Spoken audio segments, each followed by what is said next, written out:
Amém?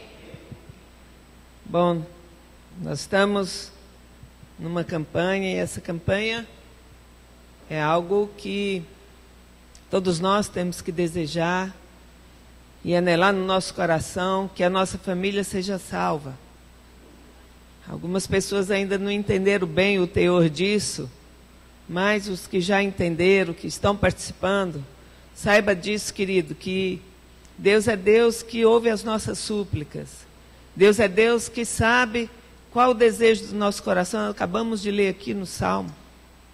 E se nós nos agradarmos dele, ele irá satisfazer o desejo do nosso coração. E se nós estamos aqui é porque nós desejamos mesmo, intensamente, que a nossa família seja salva. Porque nós sabemos a diferença que isso faz, não apenas no reino do Espírito, mas como também na alma, como também no físico da pessoa. Então a bênção do Senhor, ela é completa, ela envolve espírito, alma e corpo, ela envolve todo o nosso ser. Então, queridos, nós temos que continuar buscando e crendo que Deus é o Deus que faz todas as coisas. Então nós, muitas vezes, vivemos de chavões evangélicos. Muitas vezes nós deixamos de crer no todo da palavra e pegamos, às vezes, alguns versículos isolados e nos detemos ali naquele versículo e achando que aquilo é como se fosse uma força de pensamento positivo. Eu quero dizer, querido, a palavra de Deus, ela não age dessa forma. Não tem nada a ver com pensamento positivo, tem a ver com a verdade, tem a ver com fé.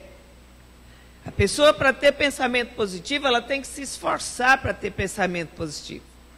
Quem tem fé, crê e acabou. Porque fé é convicção e certeza. Uma vez que você está convicto e tem certeza, ninguém vai te remover daquilo.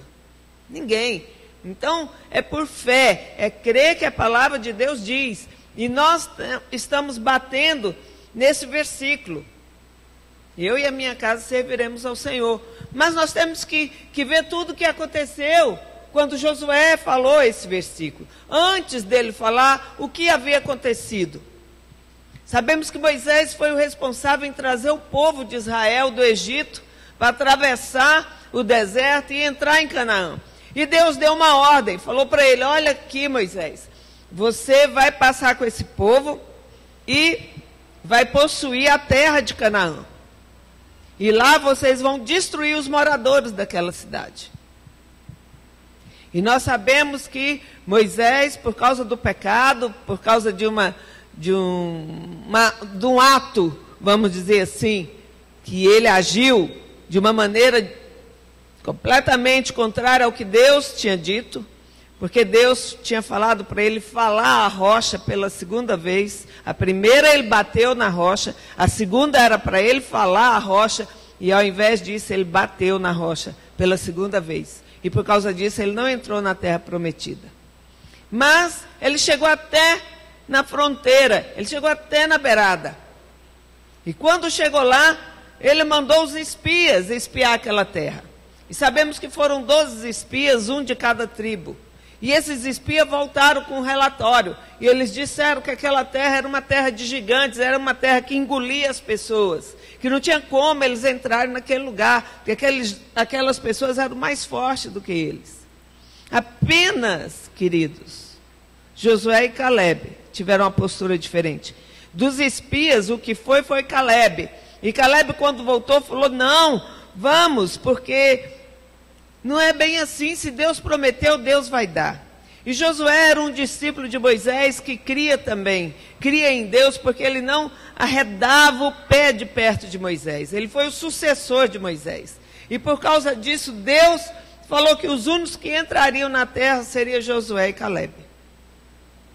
E Josué, já no final da sua vida, quando eles já tinham conquistado grande parte de Canaã, das terras ali por perto, as tribos já haviam tomado posse de alguns lugares, e o povo de Israel era assim. O povo, quando estava tudo bem, eles aclamavam a Deus, achavam bom o que Deus fazia, mas depois parece que eles se acostumavam com aquela situação e começavam a fazer coisas que não agradavam o coração de Deus.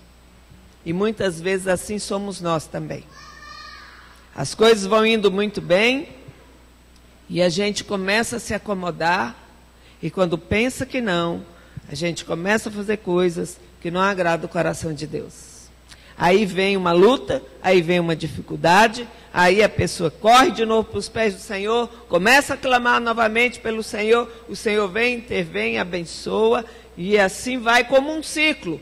Então, naquela época, o povo de Israel já estava adorando outros ídolos, já tinha feito de uma maneira errada em alguns momentos, já tinham se contaminado com o povo da terra, e Josué falou assim: olha, quer saber de uma coisa? Eu já estou velho e vocês fazem o que vocês quiserem. Se vocês quiserem servir a Deus, vocês servem a Deus. Se não, não sirvam. Mas o que eu quero dizer para vocês é o seguinte: eu e a minha casa serviremos ao Senhor. Então, irmãos, isso tem que partir de uma palavra de autoridade, de uma palavra de fé, de uma postura. Não interessa o que todo mundo está fazendo à nossa volta. Ah, minha família toda gosta de pagode, gosta de beber cerveja, gosta disso, gosta daquilo. Minha família inteira é assim. Ah, eu acho que eles nunca irão se converter. Querido, saiba de uma coisa. Comece a falar e tome uma postura de autoridade. Eu e a minha casa serviremos ao Senhor. Amém? Então eu quero ler aqui em Atos 10, gostaria que você acompanhasse.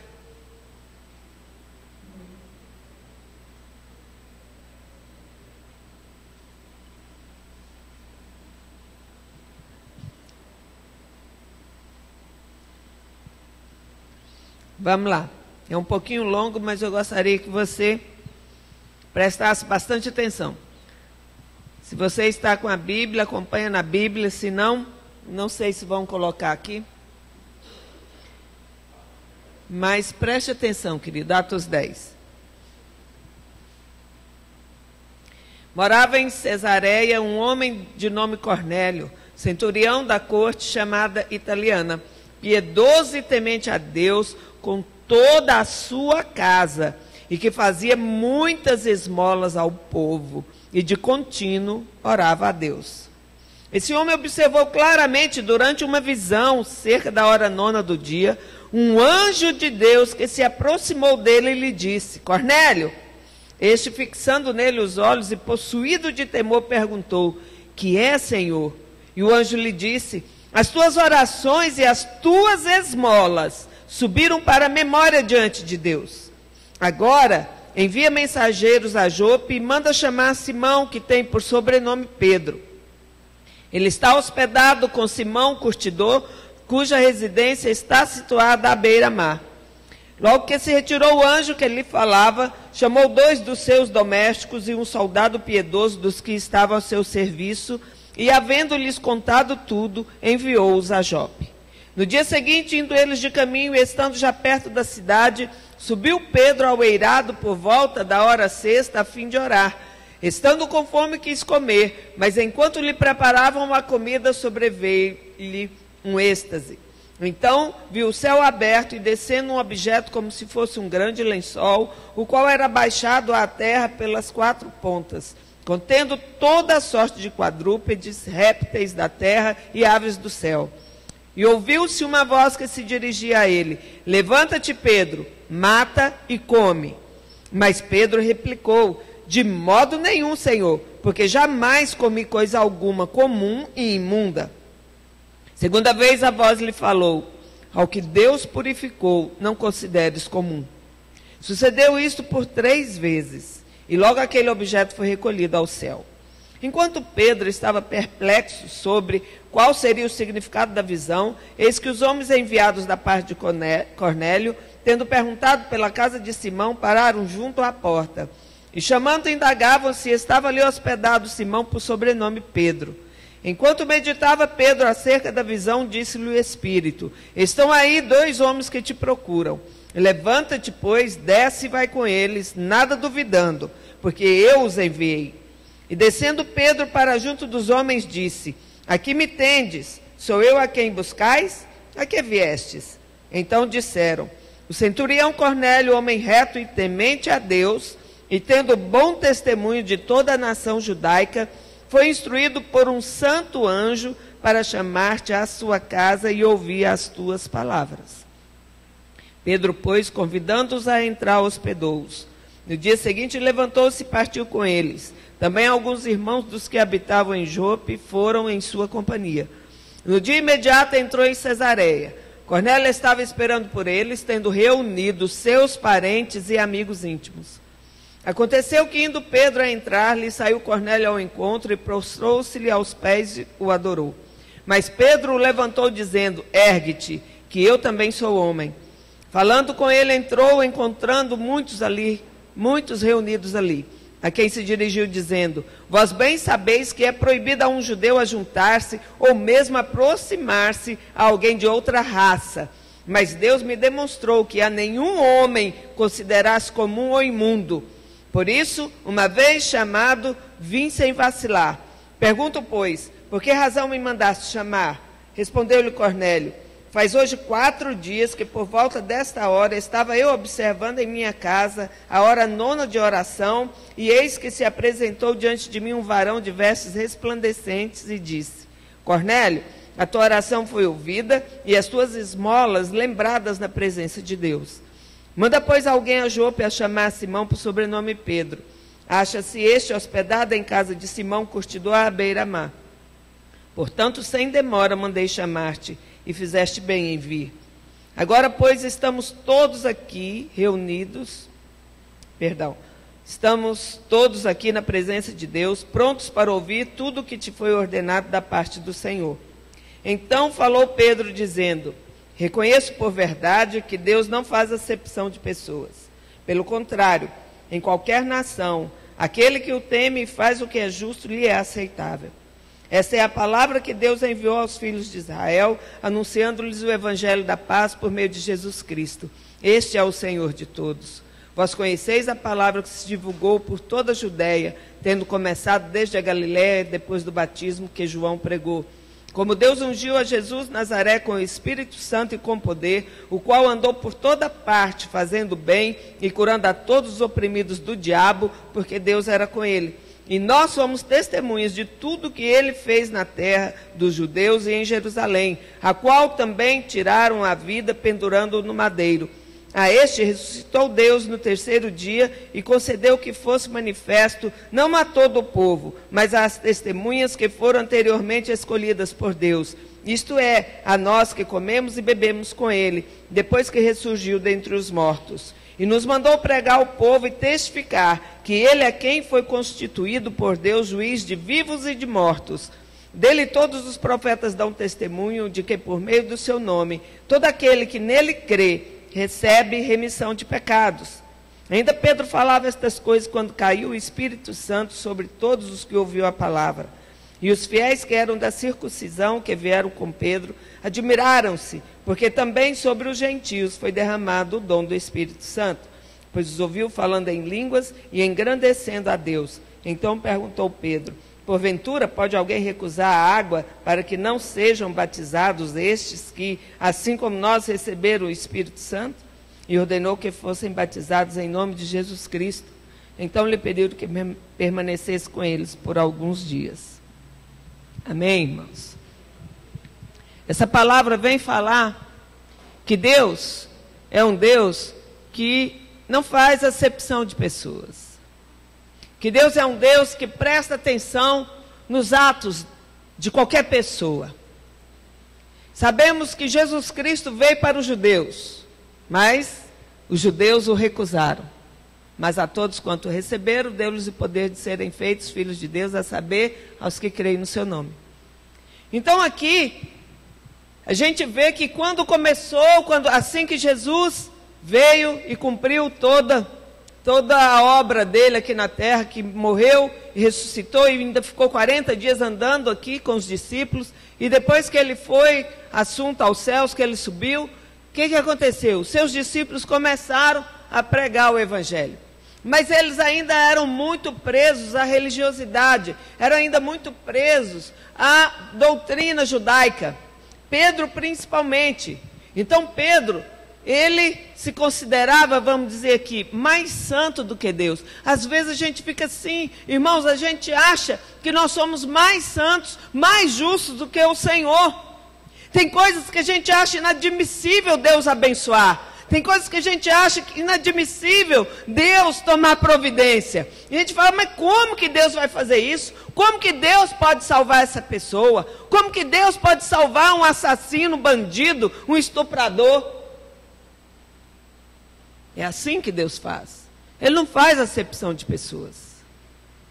Então Deus, para convencer Pedro a ir lá conversar com Cornélio, teve que dar uma visão para ele.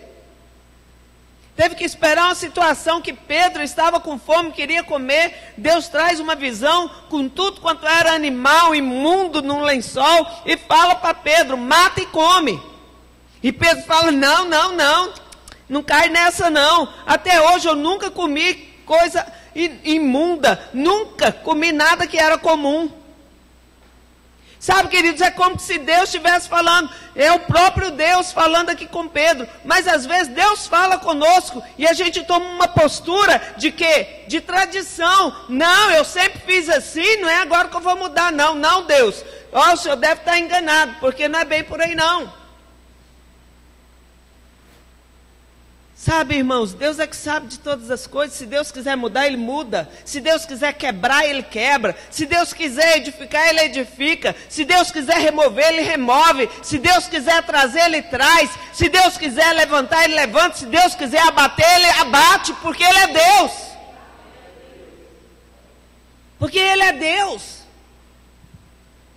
E nós vimos aqui que Deus atentava para quem era Cornélio. Sabe, às vezes a pessoa pensa que o caráter não tem nada a ver com salvação, mas aqui a gente vê uma pessoa, um bom caráter, sendo salvo por causa da boa postura que ele tinha. Sabe, Deus olha e Deus enxerga. Deus salva tanto o desgraçado que é ruim, que é sem caráter, que é bandido, como Ele salva aquele também que é bom. Cornélio, ele era um rapaz, vamos dizer, de posse, ele era centurião da corte italiana. Ele era piedoso, ele temia a Deus, ele dava esmola para as pessoas. Irmãos, Cornélio com toda a sua casa, nós vimos aqui, que não era só ele, era ele e toda a casa dele era assim. Então ele ensinou isso para a família dele. Ele ensinou que eles precisavam ser bons com os outros. Sabe, o dar esmola, às vezes a gente fica pensando que é aquele mendigo que está lá todo sujo, fedido, e você joga uma moedinha lá para ele. Não, o dar esmola, queridos, é você acudir um necessitado. Aqui nesse contexto, o dar esmola era você ajudar uma família carente. Não apenas com moedinha que restava, que sobrava no seu bolso, porque nós, principalmente brasileiros, temos essa concepção de que esmola é resto, de que esmola é aquilo que não faz falta, esmola é aquilo que está sobrando no seu bolso. Ah, isso aqui eu até jogo fora. Não, vou dar isso aí para esse mendigo. Achando que está fazendo bem, irmãos. Não é desse tipo de esmola que Cornélio dava. Cornélio assistia ao necessitado. E a palavra de Deus diz o quê? Se você pode fazer o bem e não faz, nisso você peca. Então Cornélio não pecava a respeito disso, porque ele via o necessitado e acudia o necessitado. Então ele já tinha alguns princípios que eram cristãos, e ele praticava esses princípios. Ele e a casa dele praticava. Primeiro, ele era o quê? Piedoso. Então, primeiro princípio, piedade e temor a Deus. Ele era piedoso e temia a Deus. Há uma grande diferença entre medo e temor. Medo é quando você faz uma coisa errada e fica com medo e vai se esconder da presença de Deus. Medo é quando você vai num ambiente que está saturado da presença, da glória de Deus, e há um profeta lá profetizando, e você fica se tremendo todo, com medo de Deus revelar o teu pecado. Isso não é temor de Deus não, isso é medo. Temor de Deus é aquele que não peca porque teme a Deus, porque conhece a Deus. Só teme a Deus quem conhece a Ele, que sabe que Ele é justo e que Ele julga o bom e o mal. Então quem teme a Deus, teme porque sabe quem é Deus. Então, irmãos, ele era assim. Então, piedade e temor a Deus, eles praticavam o bem para as outras pessoas. Ele ajudava as pessoas dando esmolas. Vamos lá, deixa marcada aí a tua palavra. Vai lá para Deuteronômio.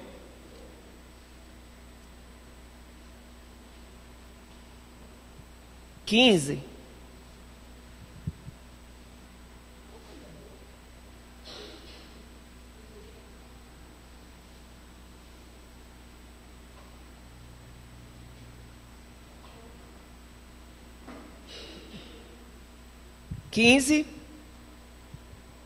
Acharam aí? Do 7 ao 11.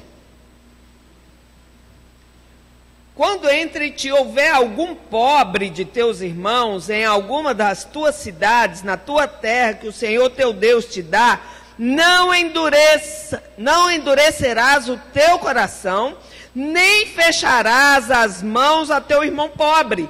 Antes lhe abrirás de todo a mão e lhe emprestarás o que lhe falta, quanto baste para a sua necessidade. Guarda-te, não haja pensamento vil no teu coração, nem digas, está próximo o 7º ano, o ano da remissão, de sorte que os teus olhos sejam malignos para com o teu irmão pobre, e não lhe des nada, e ele clame contra ti ao Senhor, e haja em ti pecado. Livremente lhe darás, e não seja maligno o teu coração quando lhe o deres, pois por isso te abençoará o Senhor teu Deus em toda a tua obra e em tudo o que empreenderes, pois nunca deixará de haver pobres na terra. Por isso eu te ordeno, livremente abrirás a mão para o teu irmão, para o necessitado, para o pobre na tua terra. Princípio, irmãos. Princípio. E princípio esse que muitos de nós não cumprimos. Se há algum necessitado, por que aqui a visão nossa aqui da igreja e que o pastor Beni bate tanto na tecla de não haver nenhum necessitado aqui na igreja? Às vezes, querido, nós não ajudamos nem o que está aqui dentro, necessitado. Valeu o que está lá fora. Às vezes tem irmãos que sabem que o que você precisa é de 10 reais só. Esses 10 reais que está aí no teu bolso. Aí você pensa, eu só tenho esses 10 reais, Deus levanta outro aí para abençoar esse irmão. Aí você dá um tapinha nas costas do irmão, fala, querido, Deus te abençoe, Deus vai te abençoar. Nisso, querido, nós pecamos.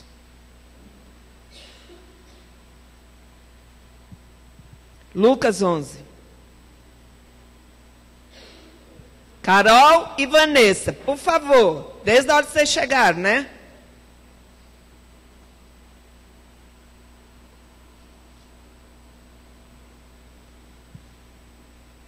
Lucas 11, verso 41.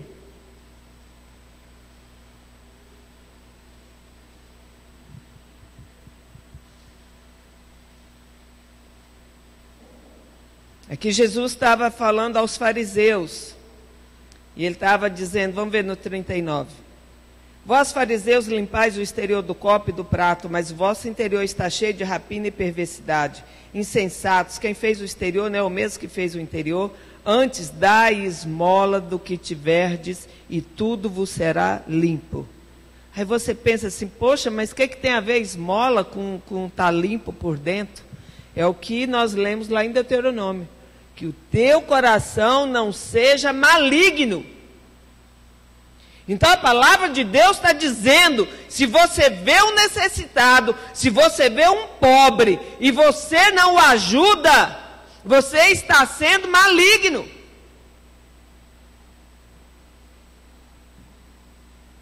Você está permitindo, ou nós estamos permitindo, que o quê? Que o nosso coração seja contaminado pela avareza. Isso tudo Deus vê, irmãos. Vai para frente no 12:33 de Lucas.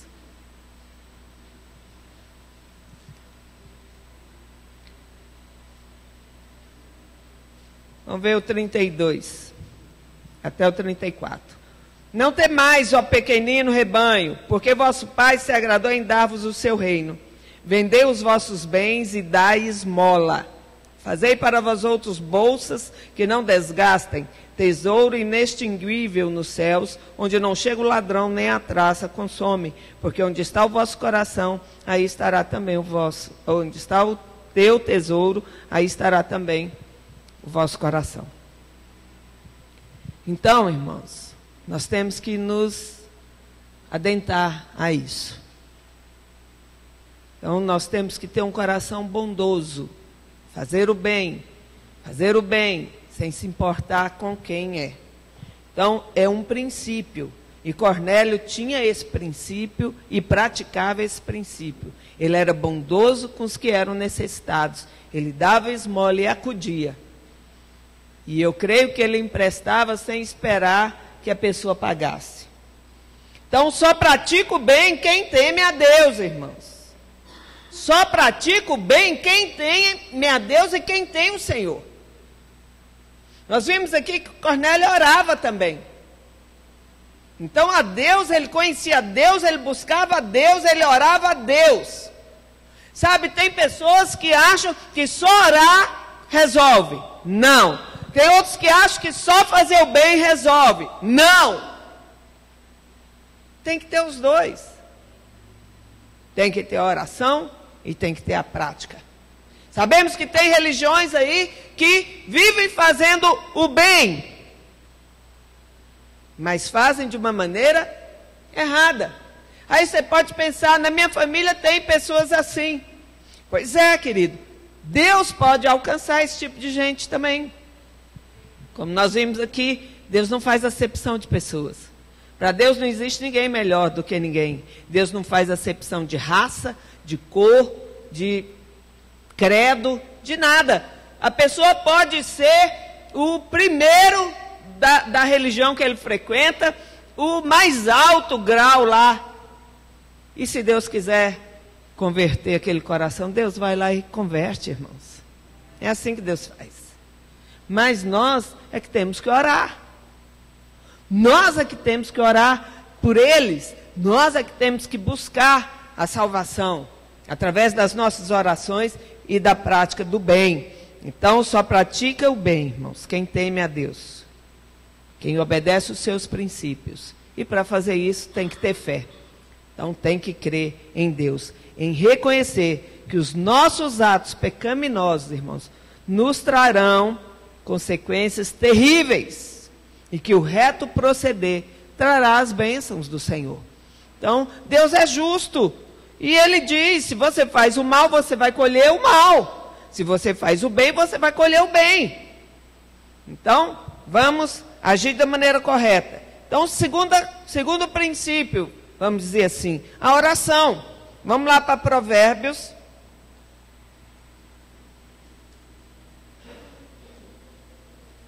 Provérbios 15.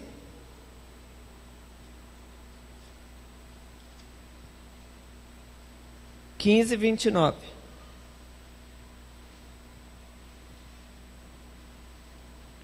O Senhor está longe dos perversos, mas atende à oração dos justos.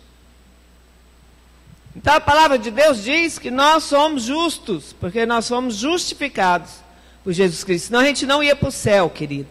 Saiba disso, que você é justo, porque se você não fosse justo, você não entraria no céu, porque lá no céu não entra ninguém que é injusto. Não entra. Então, saiba disso. O Senhor Jesus nos justificou. O sangue dele purifica e justifica. Amém? Então, nós somos justos. Então, está dizendo o quê? Que a oração nossa é ouvida. Tiago 5. Vamos lá para Tiago. Creio que muitos aqui já conhecem esse versículo. Mas vamos ler para avivar mais ainda a nossa fé. Tiago 5. Do 13 ao 16. Está alguém entre vós sofrendo? Faça oração. Está alguém alegre? Cante louvores. Está alguém entre vós doente? Chame os presbíteros da igreja e estes façam oração sobre ele, ungindo-o com óleo em nome do Senhor. E a oração da fé salvará o enfermo, e o Senhor o levantará. E se houver cometido pecado, ser-lhe-ão perdoados. Confessai, pois, os vossos pecados aos outros e orai uns pelos outros para seres curados. Muito pode, por sua eficácia, a súplica do justo. Amém? Então, nós estamos fazendo essa campanha, querido, não é em vão, não é por um ato religioso. Nós estamos fazendo porque nós cremos que serão alcançados toda a nossa família. Amém? Então, a súplica a Deus, clamar, buscar, até que Deus responda. É o que nós vimos aqui. Cornélio. O que o anjo disse a ele? O que o Senhor falou para ele? As tuas orações e as tuas esmolas subiram para a memória diante de Deus. As tuas orações têm subido. O Senhor tem ouvido as tuas orações. Se está subindo, querido, tenha certeza e convicção que Deus vai responder. Que vai acontecer.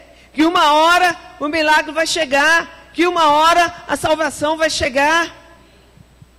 Amém? Terceira coisa, ter bom testemunho. Olha aí o verso 22. Então disseram o centurião Cornélio, homem reto e temente a Deus, e tendo bom testemunho de toda a nação judaica. Nós temos que ter um bom testemunho. Principalmente no meio da nossa família. Por que que alguns da família não convertem? Porque vê o outro e fala, olha lá, é crente, mas olha lá, é o pior da família. É crente, mas não tem caráter. É crente, mas não paga suas contas.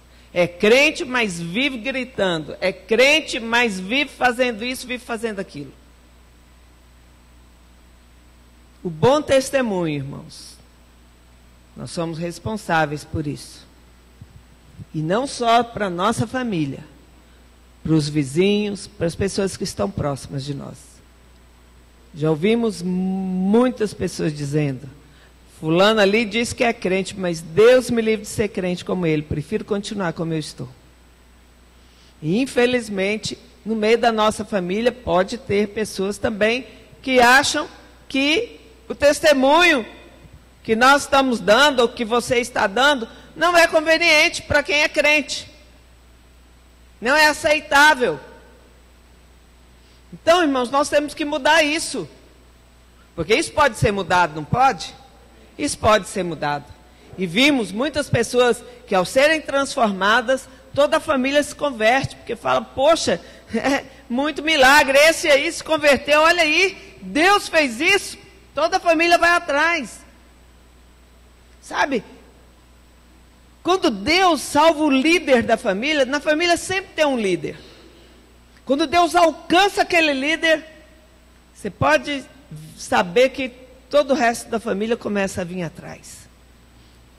Então, querido, se você é uma pessoa que a tua família está de olho, presta atenção no teu comportamento.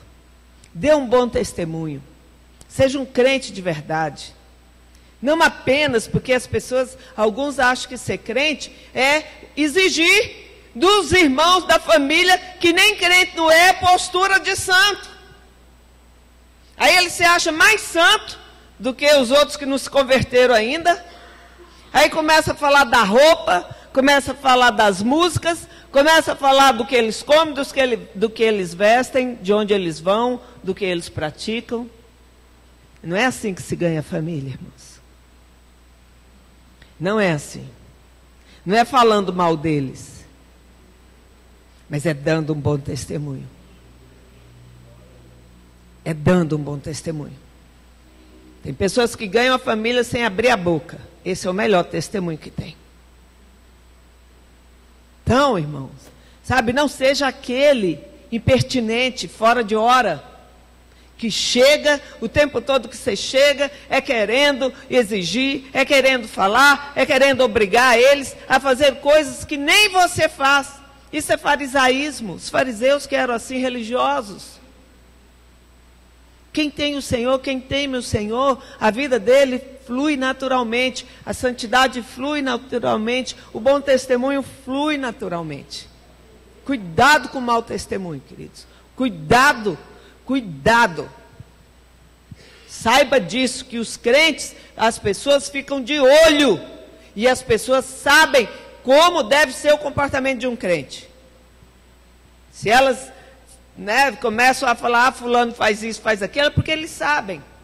Agora, quem falou para eles? Muitos até nem convertem por causa disso. Porque às vezes o crente fica lá o tempo todo, você tem que mudar, você tem que mudar, você tem que parar disso, você tem que parar daquilo. E fala, nossa, mas aí eu vou ser crente e minha vida vai acabar, não posso fazer mais nada. Não se ganha as pessoas dessa maneira, irmãos. Se ganha com bom testemunho, com boas atitudes, boas ações e principalmente, querido, temendo a Deus. Não queira ser mais justo do que Deus, nem mais santo do que Deus. Nós vimos aqui que Jesus comia com os pecadores. Isso não quer dizer que Jesus tinha comunhão com o pecado deles. E tem muito crente que fala, nossa, um amigo meu é espírita, chamou eu para comer na casa dele, não vou de jeito nenhum, Deus me livre comer aquela comida lá consagrada, contaminada. Queridos, o que está em nós é maior do que o que está no mundo. E é nós que temos que abençoar. Aí tem pessoas que falam assim, eu não vou em casamento de católico.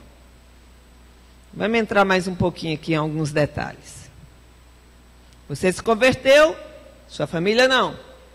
Aí tem casamento de um parente seu. E você foi convidado para ser testemunha. Você vai ou não vai?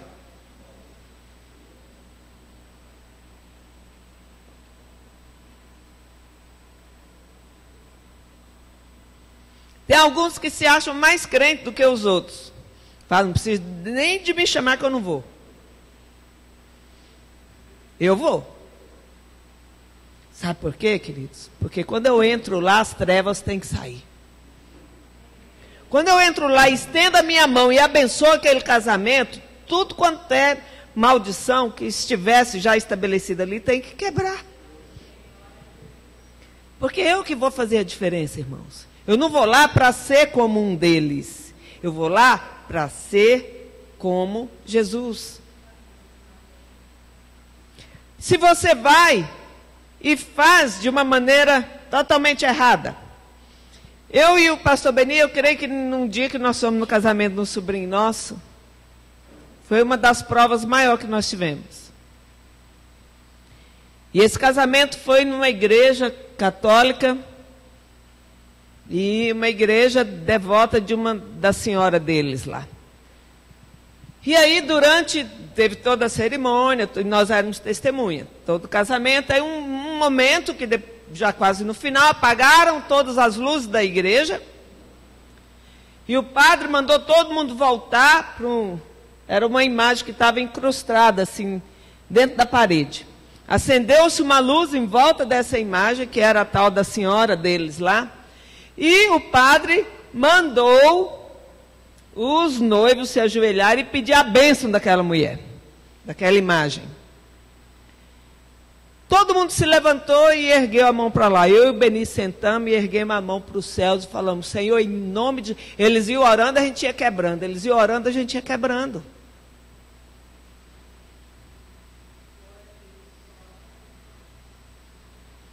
Não importa, não interessa se alguém observou, quem viu, quem não viu. Eu não me levanto para imagem nenhuma. É diferente, filho, do que você chegar e começar a falar: não pode isso, não pode aquilo, não faz isso, não faz aquilo. Mas e sua vida, como é que está? E o seu testemunho, como é que é? Ter bom testemunho, isso é crucial, o nosso reto proceder, irmãos. Estamos o tempo todo sendo observados por Deus, pelos demônios, pelas pessoas e principalmente pela nossa família. Pela nossa família.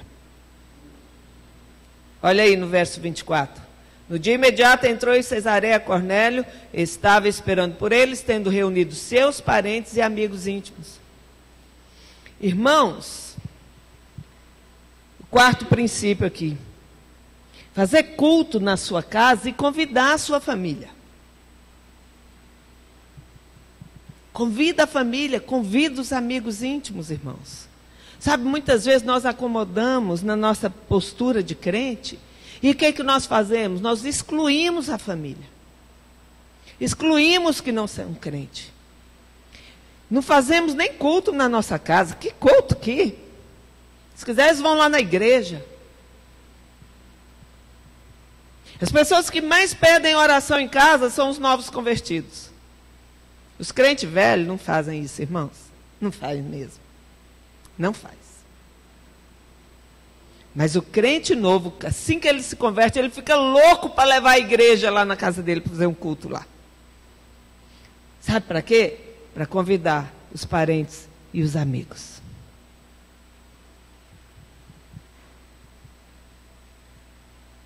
É uma ferramenta importante, querido, você levar para dentro da sua casa.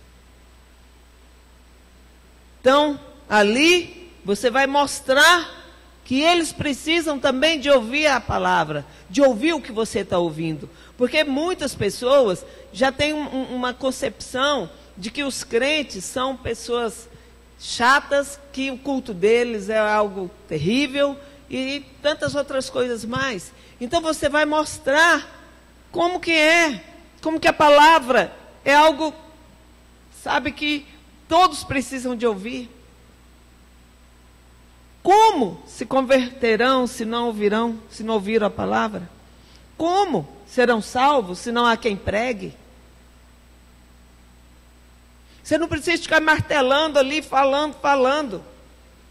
Mostra com as tuas orações, com o teu reto proceder, e faz culto de vez em quando na tua casa. Quantas vezes nós já nos dispusemos aqui, eu, pastor Beni, pastor Lucas, pastora Vanessa, agora os novos pastores que estão vindo, pastor João que está lá em Carapicuíba. Quantas vezes nós já falamos: querido, quer que a gente vá? A gente faz o culto lá na sua casa.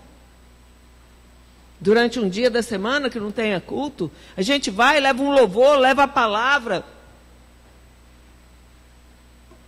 Mas ninguém chama, infelizmente. Ninguém chama.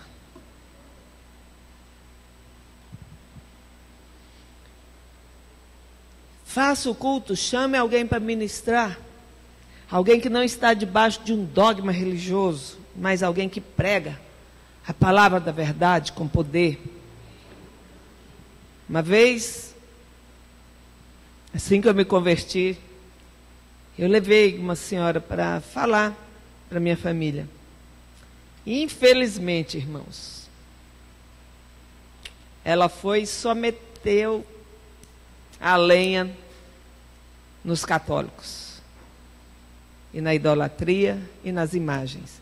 E minha família inteira católica, porque tem um padre e uma freira que são irmãos da minha mãe. Imagina o reflexo disso. Então, até para chamar quem vai pregar, você tem que saber quem você vai levar. Aqui foi Deus que falou para Cornélio: ó, você vai chamar o Pedro. Chama que eu vou primeiro visitar o coração dele lá, vou trabalhar no coração dele, aí você pode chamar ele. Porque ele vai estar pronto para pregar para a sua família. Amém, irmãos?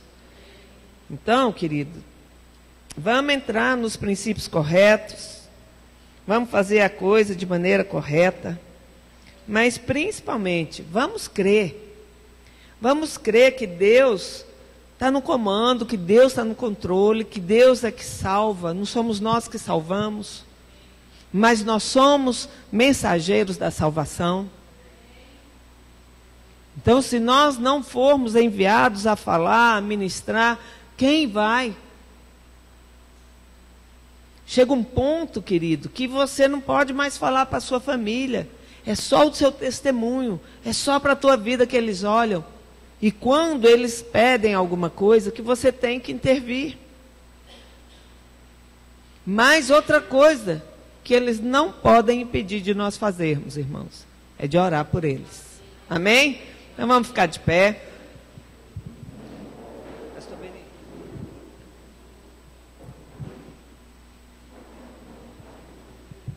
Quantos trouxeram a relação dos parentes? Alguns colocaram aqui já, não já?